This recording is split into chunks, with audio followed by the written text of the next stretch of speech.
안녕하세요. 이현우 작가입니다. 요즘은 계약만 해놓고 슬쩍 취소하는 투기꾼들이 많아 보입니다. 사실 이런 불법 투기꾼들만 제대로 잡아도 부동산 시장은 저절로 안정화될 것입니다. 가짜와 거짓으로 만든 부동산 거품으로 많은 사람들이 고통받고 있는 상황입니다. 지금은 집 한 채 사자고 50년 대출을 떠안고 소비는 다 끊긴 상황입니다. 내수는 이미 박살났고 돈은 은행과 건설사로 다 흘러 들어갔습니다. 당장 내 자산도 중요하지만 우리 후손들의 미래도 중요한 만큼 더 이상 부채로 부동산 시장을 지탱해서는 안 된다고 생각합니다. 아무튼 부동산은 정책이 중요한 만큼 앞으로 새 정부 출범 이후 부동산 시장이 어떻게 바뀔지, 어떤 정책을 펼칠지, 그리고 우리는 어떻게 준비해야 할지 차근차근 짚어보겠습니다. 그럼 앞으로 어떤 정책이 나올지 한번 생각해 보겠습니다. 먼저 건설 원가가 공개될 것입니다. 이재명 대통령이 과거 경기도지사 시절 건설사 분양 원가를 전면 공개한 적이 있습니다. 도대체 분양가가 왜 이렇게 높은지 국민들이 알 권리가 있다는 것입니다. 그리고 이번 정부에서도 그 정책을 다시 꺼내들 가능성이 높습니다.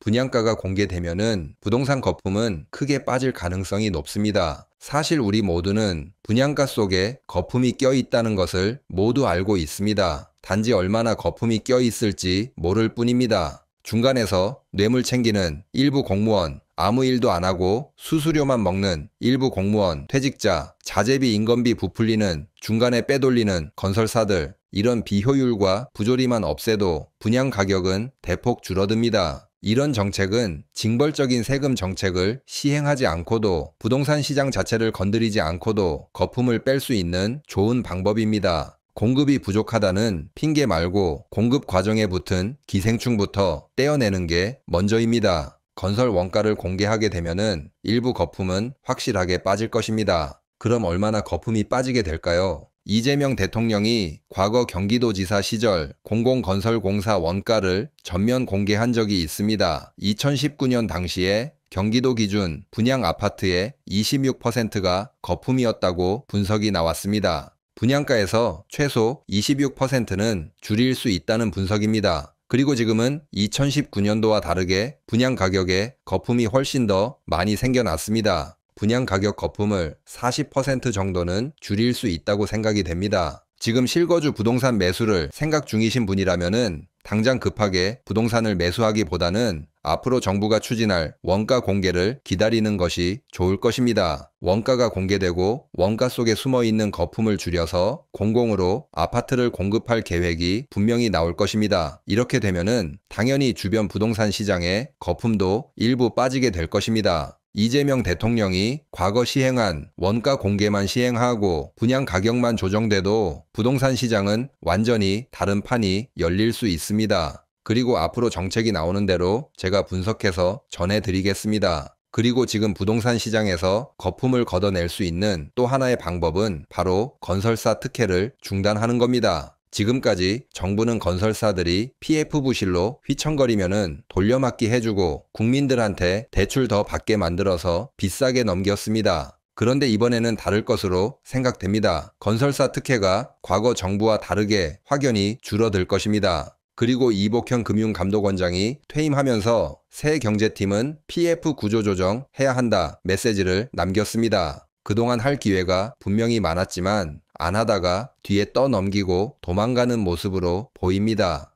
아무튼 그동안은 부실을 미뤄왔다면은 이제는 미루고 미루다 결국 부실을 정리할 시간이 온 것입니다. 부실을 정리하면 어떻게 될까요? 먼저 토지 가격이 하락하면서 부동산 시장에 거품이 빠지게 됩니다. 부동산 가격을 구성할 때 건축비보다 더 중요한 건 토지 가격입니다. 사실상 토지 가격이 비싸기 때문에 부동산 가격이 비싼 것이 지금 상황입니다. PF 부실이 쌓인 사업장들을 정리하게 되면은 토지 가격이 하락하고 그 자체로 부동산 전체 가격이 내려가는 구조가 생깁니다. 쉽게 말해서 거품의 근원이 자연스럽게 빠지는 구조가 만들어지는 것입니다. 그리고 지금 전국에 악성 미분양, 그러니까 다 지어놓고 안 팔리는 아파트가 무려 2만 6천 가구를 넘었습니다. 그리고 수도권도 악성 미분양이 4,500가구가 넘고 계속 증가 추세에 있습니다. 이런 미분양의 상황은 무려 140개월 만에 최대치라 합니다. 부실이 쌓이고 쌓여서 터지기 일보 직전입니다. 사실 그동안 정부가 이자 지원해주고 보증도 해주면서 연명하면서 버텨왔습니다. 하지만 이제는 다릅니다. 여기에도 특혜를 주지 말고 이제부터는 할인 분양으로 유도해야 합니다. 안 팔리면 당연히 가격을 내려야 합니다. 그래도 안 팔리면 경매로 넘어가면 그만입니다. 그리고 설사 정부가 직접 매입하더라도 시장 가격 대비 최소 50% 할인된 가격으로 사서 공공임대로 전환하면 됩니다. 지금 건설사들이 정부에게 미분양 매입을 요청하고 있는데 절대로 건설사만 좋은 일을 시켜서는 안 됩니다. 그리고 부동산 시장에서 진짜 투기꾼을 없애는 방법은 의외로 간단합니다. 제도와 그 제도를 시행하는 공무원을 바로 잡으면 됩니다. 이재명 대통령이 과거 경기도지사 시절 고위공직자 중에 2채 이상 집을 가진 공무원들에게 인사에 불이익을 주었습니다. 즉, 부동산 정책을 시행하는 공무원이 부동산 투기를 잡는 것이 아니라 투기에 가담할 수 있는 가능성을 차단하게 만든 것입니다. 생선을 지키라고 했는데 그 생선을 빼돌리는 공무원들만 잡기만 해도 시장이 정상화된다는 것입니다. 사실 얼마 전 서울 일부 지역 토지거래 허가구역을 취소했다가 역풍이 불어서 다시 정책을 돌려놓았습니다. 당시에 고위공직자들이 자기 아파트를 팔려고 한 것이 아니냐라는 의심이 많았습니다. 그리고 LH 직원들이 개발 정보를 미리 알고 투기한 적도 있습니다. 앞으로는 이런 비리가 어느 정도 근절될 것으로 생각됩니다. 그리고 신고 가격 취소 후 도망가는 사람들 잡아서 처벌하면은 이 역시 시장 정상화에 많은 도움이 될 것입니다. 그리고 지금 돈이 움직이고 있습니다. 부동산에 돈이 가지 않고 주식시장으로 흘러 들어오고 있습니다. 돈은 말이 없기 때문에 절대 거짓말 하지 못합니다. 지난 영상에서 제가 분명히 이재명 대통령 당선 시 부동산 시장 거품은 빠질 것이고 코스피는 정책 수혜를 받을 것이다. 코스피 지수에 바로 투자하라. 이렇게 말씀드렸습니다. 그런데 그날 영상 이후 구독 취소하신 분 100분 정도 됩니다. 하지만 지금 그 코스피가 어떻게 흐르고 있나요? 계속 상승하고 있습니다.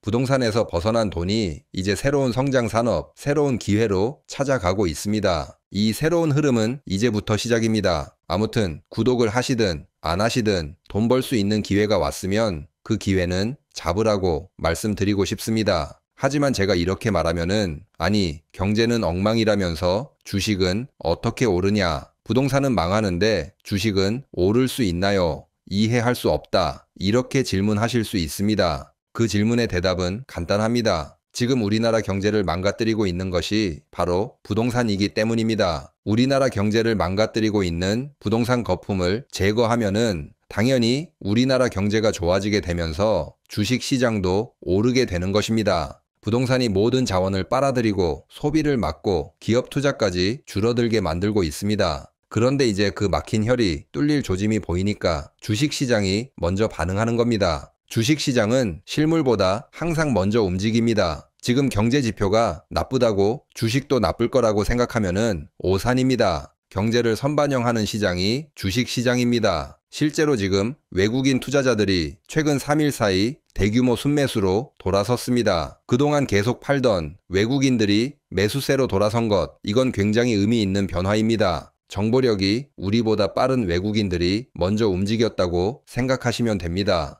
아무튼 우리나라 경제 흐름을 막고 있던 부동산이라는 암덩어리가 제거될 조짐이 보이니 주식시장이 먼저 반응했다고 보시면 됩니다. 이제 부동산 시대는 끝났습니다. 돈의 흐름은 자본시장으로 이동하기 시작했습니다. 지금은 그 변화의 초기입니다. 앞으로도 정책의 변화와 시장의 변화를 빠르게 정리해 드리겠습니다. 그럼 오늘 영상은 여기서 마치겠습니다. 감사합니다.